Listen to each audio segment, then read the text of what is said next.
Rekan-rekan mahasiswa sekalian, sekarang kita lihat tahap selanjutnya dari proses pengumpulan data survei GPS, yaitu tahap pengukuran.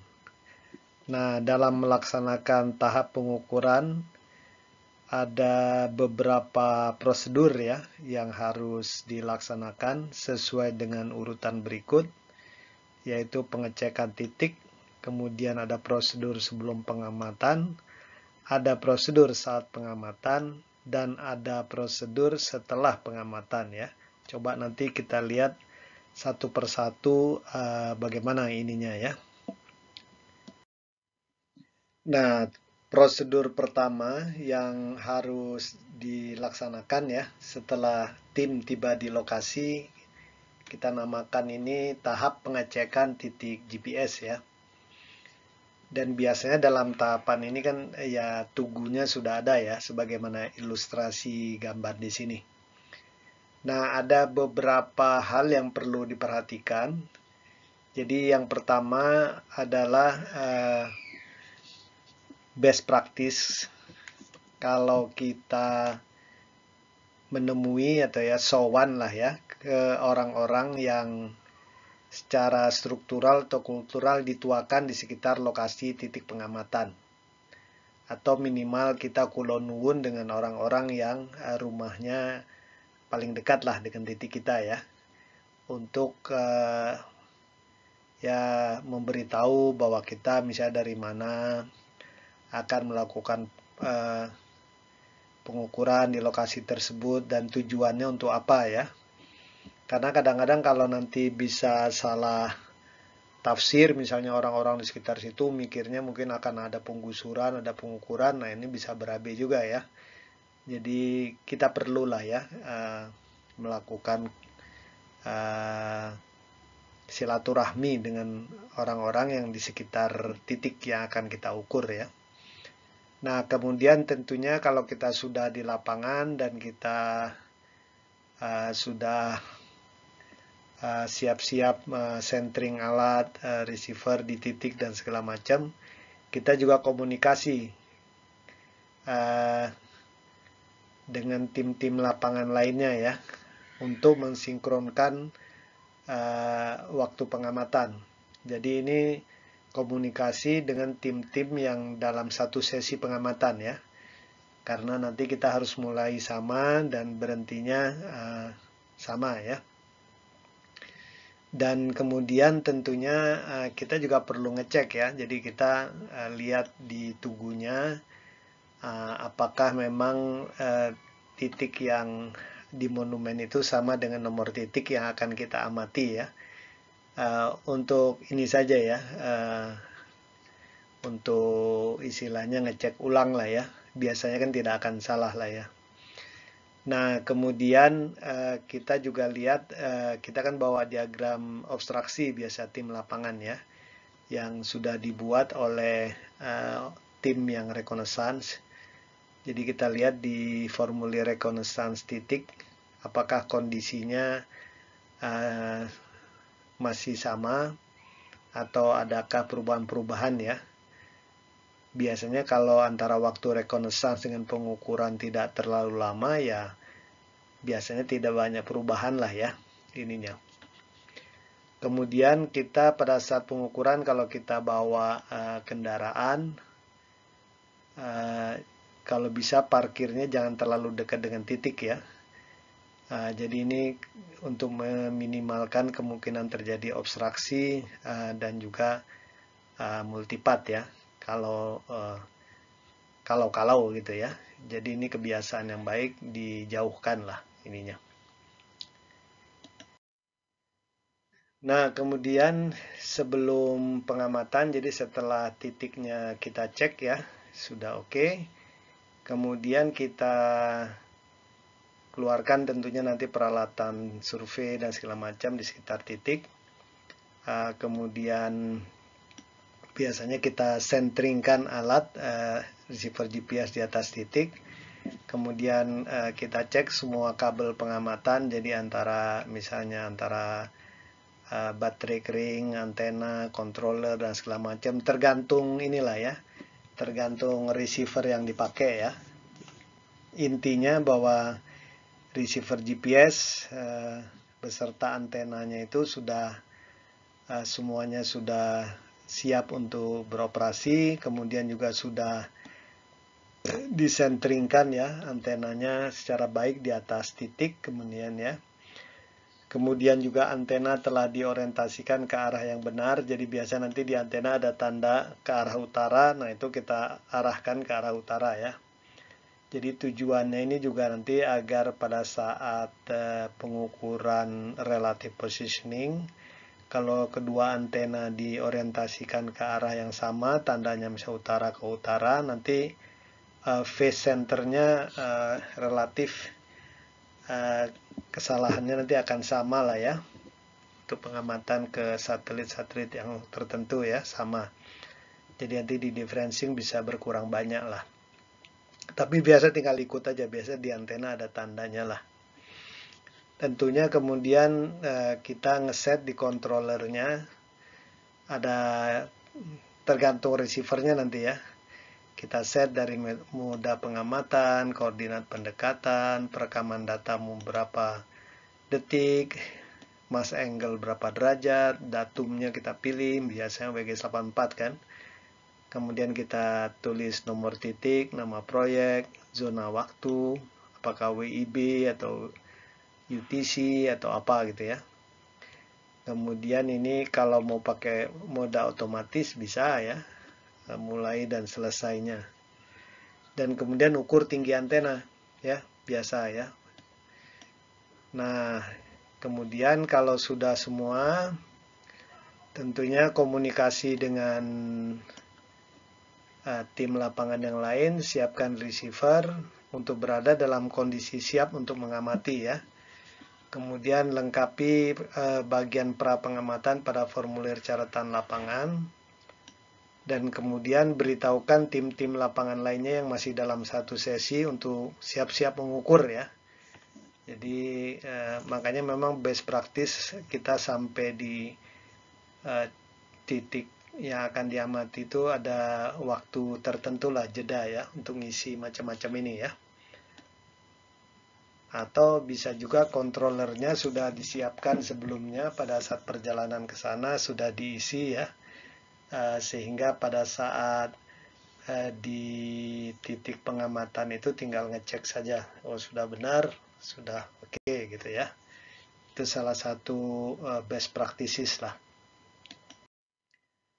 Nah, kemudian ya pengukuran tinggi antena ini sekedar gambaran saja. Jadi tinggi antena itu tinggi pusat elektris antena di atas titik monumen ya. Biasanya nanti di ada tandanya lah ya, dan di manualnya itu ada ya. Nanti kita kalau ngukur tinggi antena bisa secara vertikal dari titik ini ke titik bawah unting-unting diukur, ditambahkan B ya. B ini biasa diketahui ada di manualnya. Atau kalau mau ngukur tingginya secara miring dari titik di monumen ke pinggir tepian daripada antena, ini juga tergantung spek dari antena ya.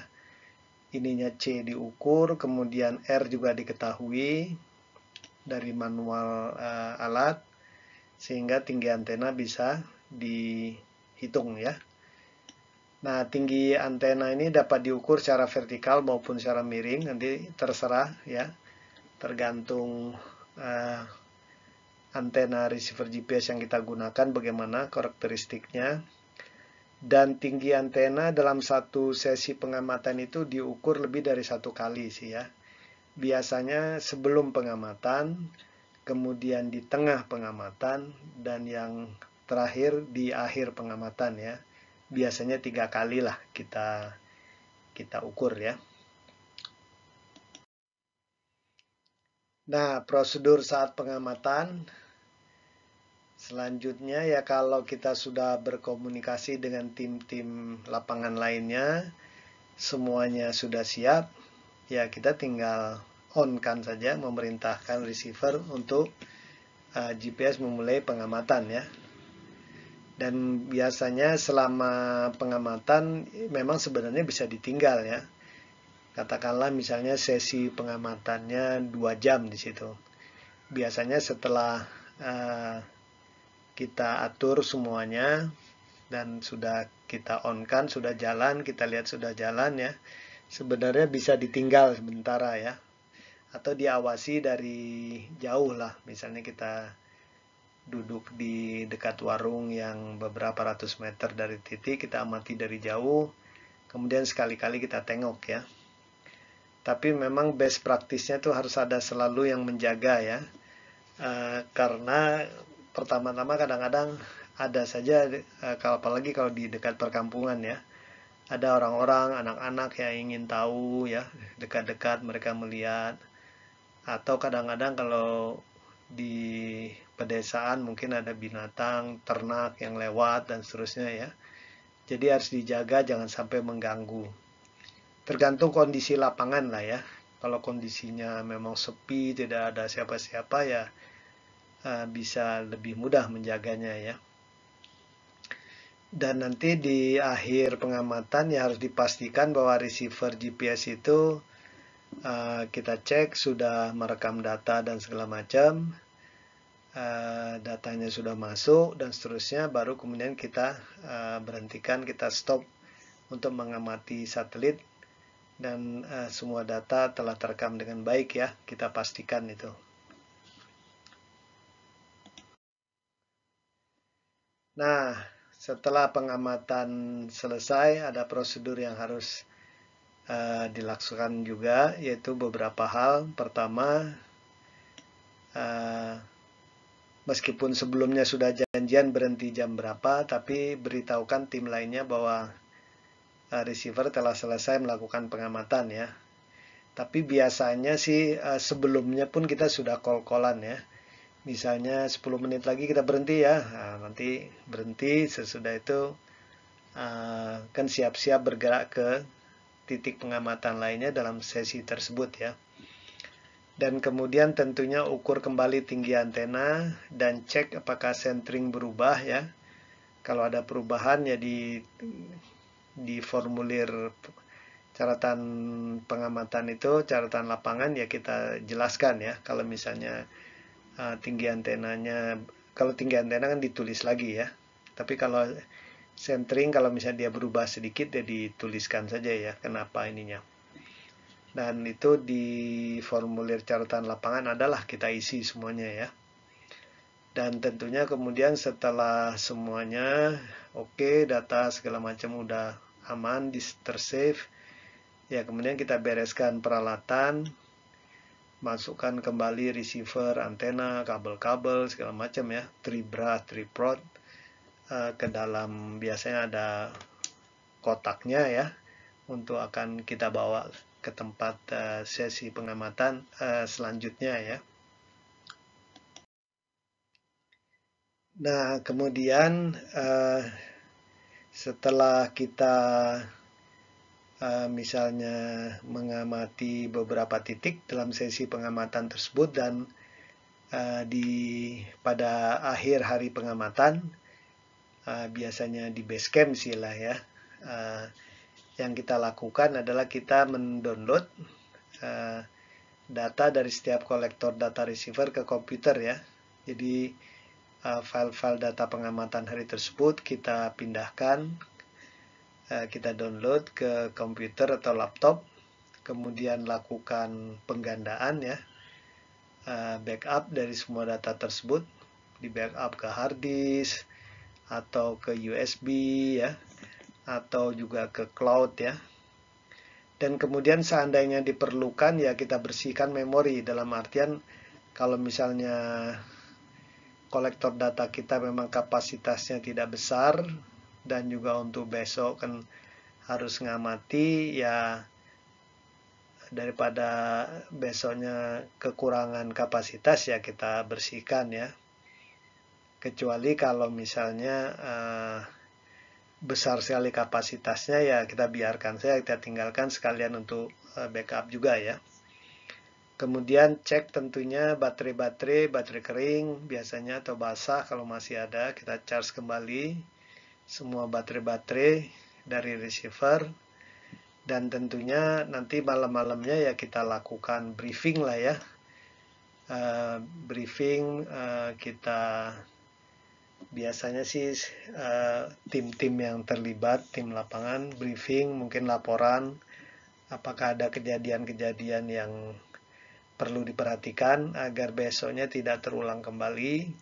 Kemudian juga briefing besok mau kemana saja dan cara berangkatnya, kemudian transportasi dan segala macam lah ya.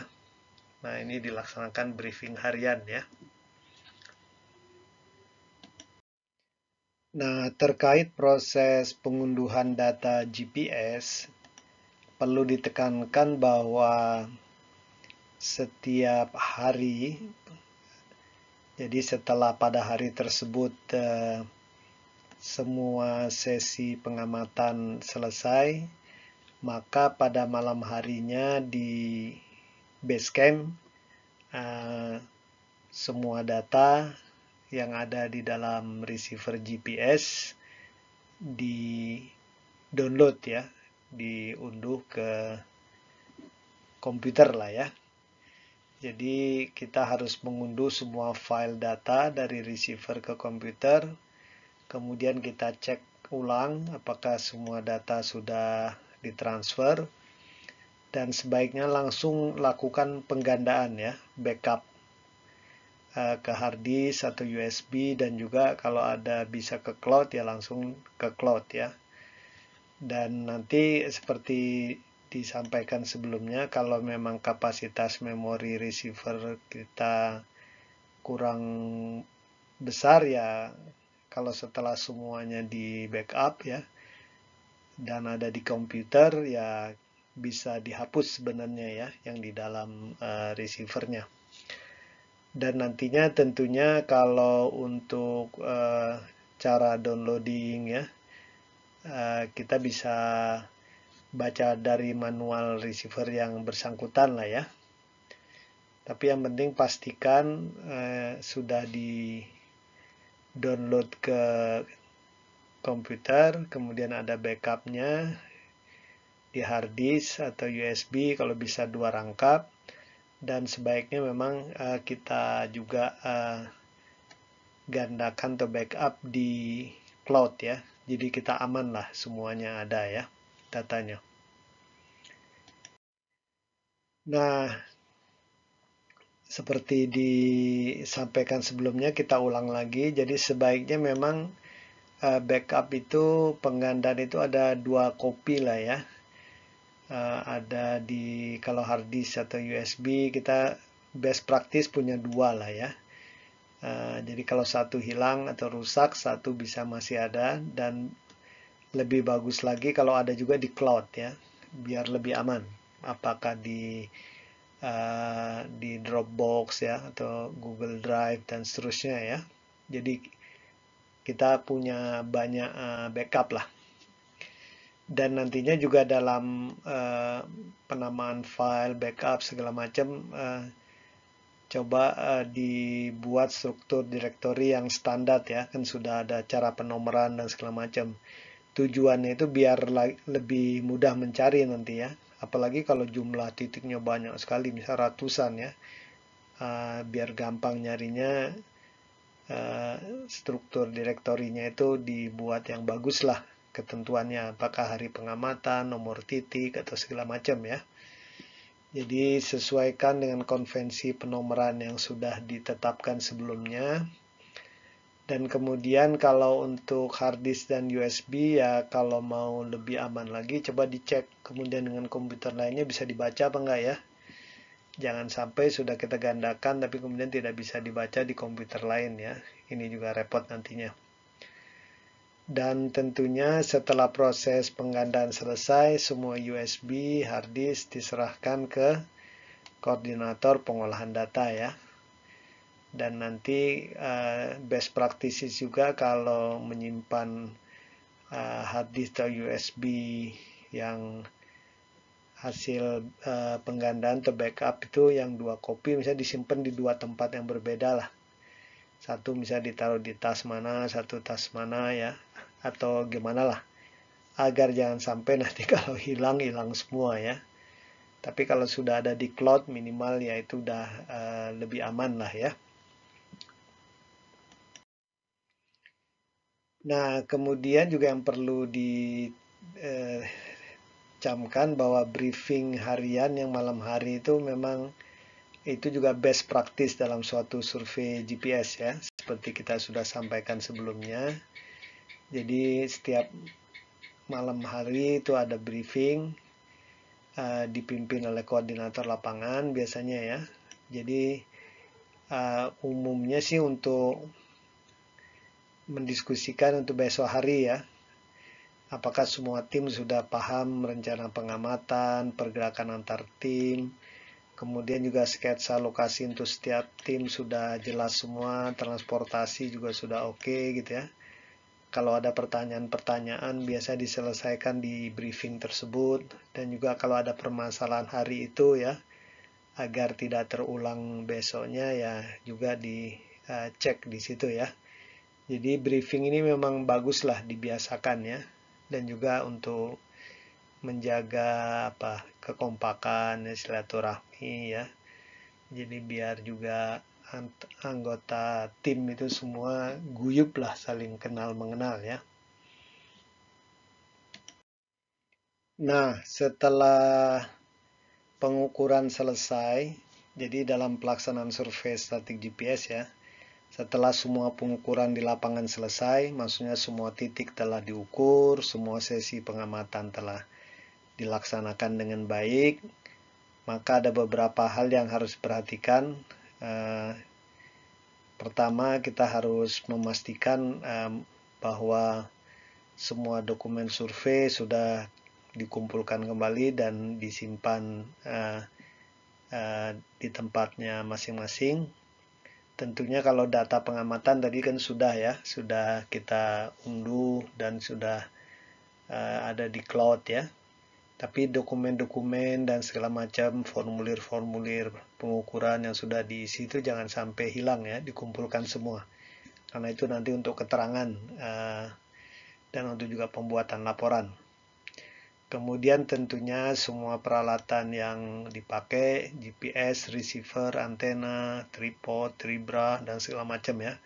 Komputer-komputer dan segala macam sudah dicek dan sudah dipak.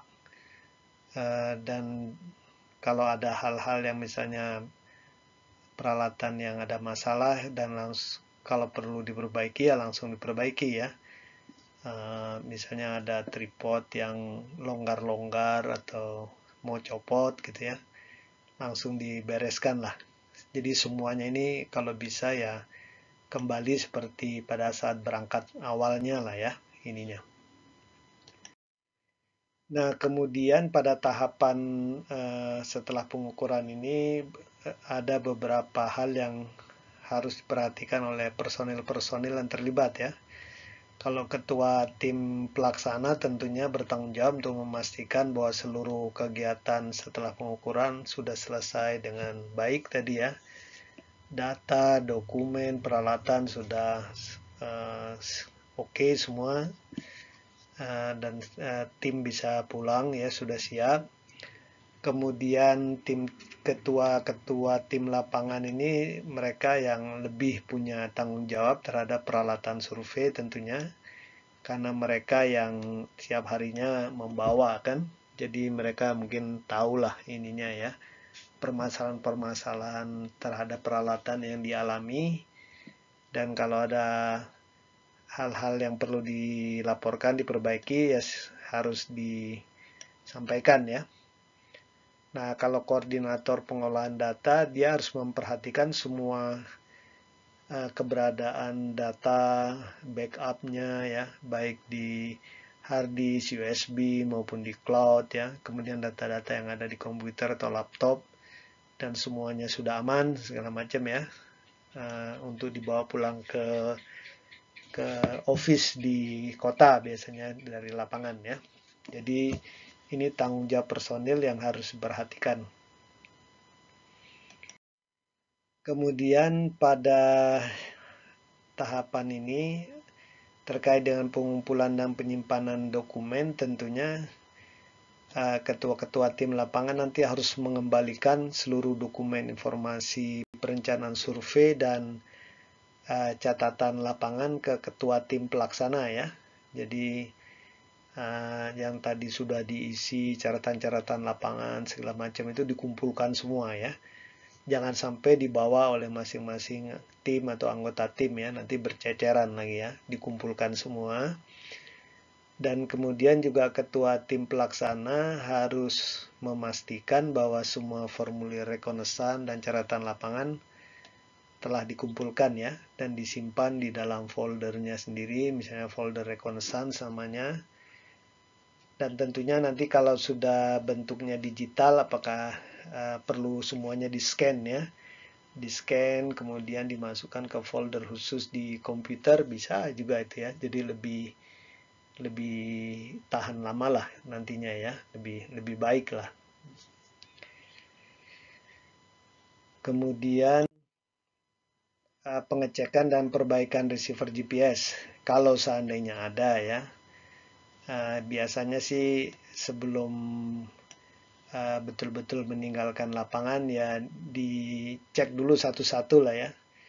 Ya tentunya nggak perlu di centering ya, tapi receiver, antena, baterai kita connect, kita cek jalan seperti biasa. Oke, kalau sudah masuk kotaknya untuk siap dibawa pulang ya.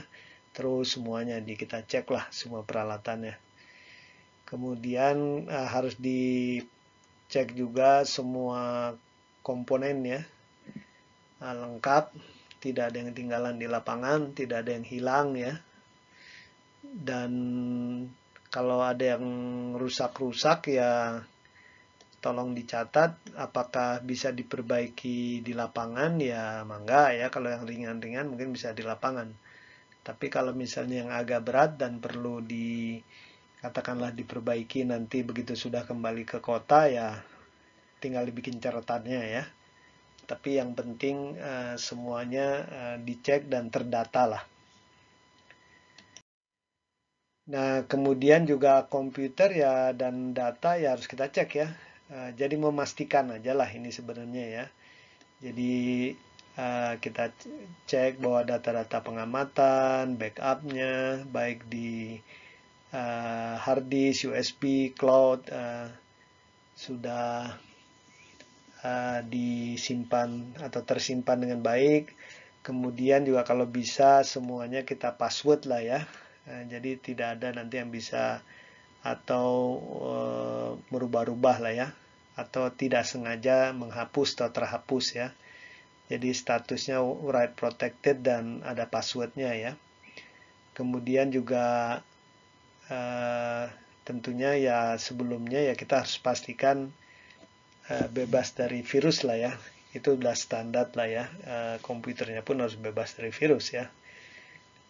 Dan kemudian juga tentunya harus sudah dipastikan sebelumnya ini ya, bukan pas pada saat mau pulang dicek sebelumnya semua ya, tapi minimal pada saat kita menggandakan satu persatu setiap malam itu kita cek bebas dari virus, bisa dibaca oleh komputer lain dan seterusnya ya.